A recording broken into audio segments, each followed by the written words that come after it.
Mom gave birth to me when she was 17. Yeah, I know how that sounds. From what I've heard, she used to sleep around so much in high school that she doesn't even know who my father is. But she eventually found out, and I can't believe this well-known former YouTuber is my father. As a woman in her teens, she was definitely not willing to raise a child. But my grandparents didn't allow her to get an abortion. As a result, she was forced to take care of me. She was the opposite of a good mother. If I was crying, she would put on loud music and pretend that didn't exist. There were nights when I had to go to bed hungry because she refused to breastfeed me and I wouldn't eat anything else.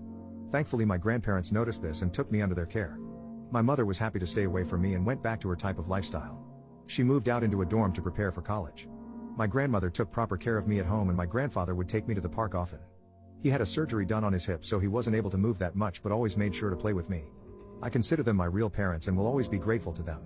When I was 4 years old, they hired a babysitter to take care of me because they had to attend a wedding. On their way back, they had a terrible accident and unfortunately didn't make it. As a kid at the time, I didn't know that my life was about to become a living hell. I cried for days and days. The house was in my mother's name, so she moved back. It's like she was happy that her parents were gone, because she began having late night parties in the house literally a week later. She became the queen of her college because she had an empty house where everyone could hang out and do substances. At that time, I still wasn't over the passing of my real parents, so I would cry violently in my room. Sometimes my cries would reach downstairs, and I guess her friends asked about it because she would barge into my room with anger on her face and put tape over my mouth. Then she would proudly say, "If you keep crying, I'll throw you out the window." So I would cover my mouth with my hands and cry with a muffled voice. I remember having to beg her for food because she would always be hungover. After a few months of this kept repeating, she became fed up with me and took me to another state. I was excited because I thought we were finally going to spend time as a family. Guess what she did? She left me on the front door of an orphanage and drove off.